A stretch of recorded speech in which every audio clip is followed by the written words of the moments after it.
బాలనాగమ్మ జానపద కథలను విని లేదా చదివి ఆవాల గోపాలం ఆనందిస్తారు. తెలంగాణలో అనేకమైన ప్రసిద్ధి చెందిన జానపద కథలు ఉన్నాయి. వాటిలో బహుళ ప్రజాదరణ పొందిన జానపద కథ బాలనాగమ్మ కథ. ఈ అద్భుత కథ అనేక జానపద కళా రూపాల్లో ప్రదర్శించబడి ప్రజల మనస్సుల్లో స్థిరంగా నాటుకొని పోయింది. కథలలో జానపద కథలు ప్రత్యేకమైనవి. మానవాతీత శక్తులు, తంత్రాలు, సాహస కథనాలు ఈ కథలను నడిపిస్తాయి. అందుకే పిల్లలు ఆ కథలంటే చెవుకోసుకుంటారు. చిన్నవాడైన బాలవద్ది రాజు తన తండ్రులైన బాలనాగమ్మ, కార్యవద్దు రాజులకు వచ్చిన ఆపదను తొలగించేటందుకు చేసిన సాహస కథ ఇది. ఆ జానపద కథను ఇప్పుడు మనం తెలుసుకుందాం. శ్రీకాశీకి పడమటి దిక్కున మున్నూరామడుల దూరాన చక్రపట్నం అనే రాజ్యం ఉన్నది. ఆ రాజ్యానికి రాజు నవాం భోజరాజు. ఆయన భార్య పేరు లక్ష్మీదేవమ్మ. వాళ్లకు చాలా సంవత్సరాల వరకు సంతానం కలగలేదు. పిల్లల కోసం లక్ష్మీదేవమ్మ నోమరాని నోములు నోచింది, పట్టరాని వ్రతాలు పట్టింది. ఆఖరకు జఠంగముని పర్వతం చేరుకొని ఆ ముని చెప్పినట్లు ఆ గుట్టకు ఈశాన్యం మూలన 4 మద్ది చెట్ల నడుమ ఉన్న బాల మామిడి చెట్టు నెక్కింది. ఎన్ని పండ్లు కోసుకొని తింటే అంది మంది పిల్లలు కలుగుతారని ఒడి నిండా పండ్లు తెంపింది. కిందికి దిగంగానే 7 పండ్లే మిగిలిసాగాయి. రెండోసారి కూడా సరిగ్గా అట్లనే అయ్యింది. మూడోసారి మళ్ళా చెట్టు మీదకి ఎక్కింది, పండ్లు తెంపసాగింది. అప్పుడు 12 తలల నాగేంద్రుడు చెట్టు చుట్టుకొని పడగలెత్తాడు. అప్పుడు లక్ష్మీదేవమ్మ గజగజ వణుక్కుంటూ, ఎందుకొచ్చినావు స్వామి? నా ప్రాణాలు తీయడానికి వచ్చావా? నా ప్రాణాలే కావాలంటే పిల్లలు పుట్టిన 9 నెలలకు నిన్ను చేరుకుంటానని చేతులెత్తి మొక్కింది. సరే, మాట నిలబెట్టుకో పో అన్నాడు నాగేంద్రుడు. చెట్టు దిగి చూసుకుంటే మళ్ళీ లక్ష్మీదేవమ్మ ఒడిలో 7 మామిడి పండ్లే ఉన్నాయి. 7 మామిడి పండ్లు ఇంటికి తీసుకొచ్చి వాటిని ఆరగించింది. నెలడు నిండినాక ఒకటే కాన్పులో 7 మంది ఆడబిడ్డలకు జన్మనిచ్చింది. ఆ 7 మందికి సూర్యనాగమ్మ, చంద్రనాగమ్మ, ఉత్తర కన్య, దక్షిణ కన్య, పగడాల సంగమ్మ, మునికన్య, బాలనాగమ్మ అని పేర్లు పెట్టుకొని అల్లారు ముద్దుగా పెంచసాగింది. సరిగ్గా 9 నెలలు పూర్తి కావస్తుండగానే పెనిమిటిని పిలిచి, రాజా, ఇచ్చిన మాట ప్రకారం నాగేంద్రుడు నన్ను తీసుకొని పోతాడు. పిల్లలకు తల్లివైనా తండ్రివైనా నీవే. కడుపులో పెట్టుకుని కాపాడుకో. మరొక పెళ్లి చేసుకోకు. నా పిల్లల బ్రతుకు ఆగమైపోతుంది అని చెప్పింది. అన్నట్లుగానే 9వ నెల అయిపోగానే నాగేంద్రుడు ఆమెను కాటేశాడు. నవం భోజరాజు కూడా భార్యకిచ్చిన మాట మరచిపోకుండా పిల్లలను కంటికి రెప్పలాగా కాపాడుకుంటున్నాడు. పగలు రాత్రి వాళ్ళతోనే గడుపుతున్నాడు. రాజ్యము రాచరికం మర్చిపోయాడు. అప్పుడు మంత్రులు, ప్రధానులు, బంధువులు, బలగము అంతా కలిసి ఆయనకు నచ్చచెప్పి మాణిక్యాల దేవితో మళ్ళీ పెళ్లి చేశారు. అయినా కానీ రాజు పిల్లలతోనే ఎక్కువ కాలం గడుపుతున్నాడు. ఇది ఇట్లుండగా ఢిల్లీ పాదుషా నుంచి నవం భోజరాజుకి జమాబందీ లెక్కలు చూడటానికి రావాల్సిందిగా తాకీదొచ్చింది.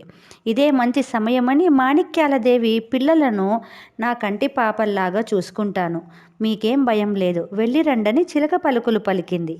తప్పనిసరై ఆమెకు పిల్లలను అప్పజొప్పి ఢిల్లీకి వెళ్ళాడు రాజు.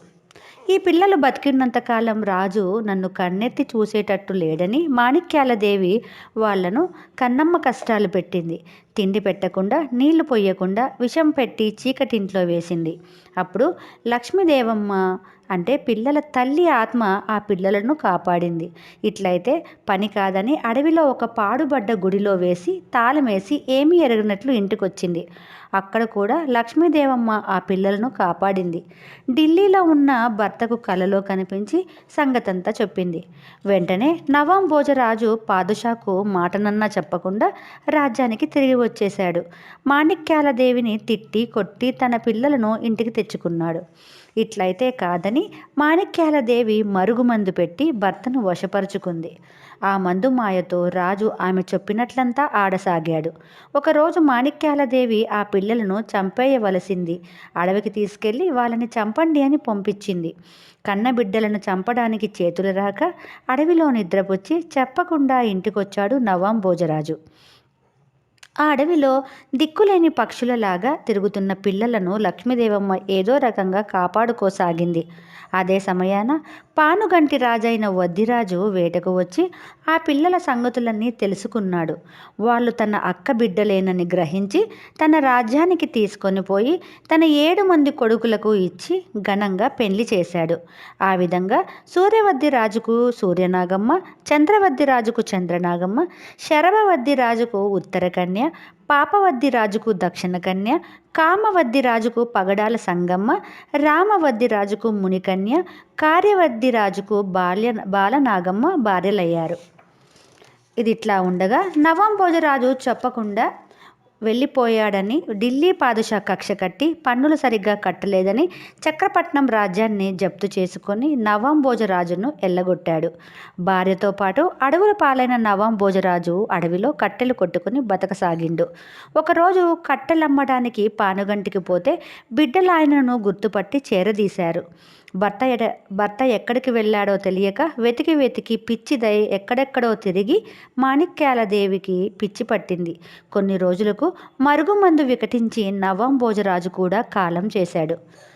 కొంతకాలానికి వద్దిరాజుకు గండికోటకు పోవలసిన జరూరు కార్యం ఏర్పడింది. రాజ్యాన్ని మంత్రులకు అప్పజెప్పి 7 మంది కొడుకులను తీసుకొని గండికోటకు బయలుదేరాడు వద్దిరాజు. అప్పుడు కార్యవద్దిరాజు భార్య బాలనాగమ్మ నిండు గర్భవతి. ఆమెను ఎట్టి పరిస్థితుల్లో కూడా మందిరం దాటి బయటికి పోవద్దని 7 గీతలు గీశాడు. మగవాళ్ళనెవ్వరినీ కోట లోపలికి రానియొద్దని కోట రక్షణ భారం తలారి రామునికి అప్పజెప్పి తండ్రితో కలిసి గండికోటకు వెళ్ళాడు. ఈ కథ ఇట్లా ఉండగా నాగల్లపూడి అనే రాజ్యంలో మాయలు మంత్రాలు తెలిసిన ఒక పకీరు ఉన్నాడు. అతన్ని మాయల పకీరు అంటారు. వానికి ఒక పెద్ద కోట, ఆ కోటలో 14 మేడలు, ఆ మేడల నడుమ 12 స్తంభాల బంగ్లా, ఆ బంగ్లాల వాడు గాండ్ల సంగమ్మతో కలిసి నివాసం ఉంటున్నాడు. ఒకనాడు వాడు గాండ్ల సంగమ్మ కంటే అందమైన మగువ ఎక్కడున్నదని అంజనం వేసి చూశాడు. బాలనాగమ్మ కనిపించింది. బాలనాగమ్మను పట్టి తేవాలని మాయల పకీరు పానుగల్లులోని బాలనాగమ్మ మేడకు వెళ్ళాడు. కానీ లోపలికి పోవడానికి వీలు లేదని తలారి రాముడు అడ్డగించాడు. తలారి రామునికి పిల్లలు లేరన్న సంగతి తెలుసుకుని వానికి తన మంత్రంతో పిల్లలైనట్లు భ్రమ కలిగించి వాడిని వశపరుచుకొని లోపలికి వెళ్ళాడు పకీరు. వాడిని బాలనాగమ్మ అప్పటికి బాలనాగమ్మ పిల్లవాడిని కన్నది. 7 రోజుల బాలింత. పిల్లగానికి బాలవద్దిరాజు అని పేరు పెట్టుకొని అందరూ ఎంతో అపురూపంగా చూసుకుంటున్నారు. ఆ సమయంలో పానుగంటికి జంగమదేవర వేషంలో వచ్చిన పకీరు బాలింత రోగం రాకుండా ఉండడానికి బసవన్న విభూతి తెచ్చాను బాలనాగమ్మ, బయటకొచ్చి బిచ్చం పెట్టు అని శంఖం ఊదాడు. జంగమదేవరనే కదా అన్న నమ్మకంతో బాలనాగమ్మ బయటకొచ్చి గీతల అవతల నిలబడి ముత్యాలు తెచ్చి దానం చేయబోయింది. గీతలు దాటి బిచ్చం పెట్టకుంటే నీ బిడ్డ నీకు దక్కడని పక్కీరు బెదిరించగానే ఆమె భయపడి గీతలు దాటింది. దాటిన మరుక్షణమే ఆమెను నల్ల కుక్కను చేసి తన వెంట తీసుకొని వెళ్ళాడు. నాగల్లపూడికి పోయి ఆ కుక్కకు మళ్ళా నాగమ్మగా మార్చేసి తనను పెళ్లి చేసుకోమన్నాడు. ప్రాణం పోయినా నేనా పని చెయ్యనన్నది నాగమ్మ. అయితే నీ వాళ్ళందరి ప్రాణాలు తీస్తానన్నాడు పకీరు.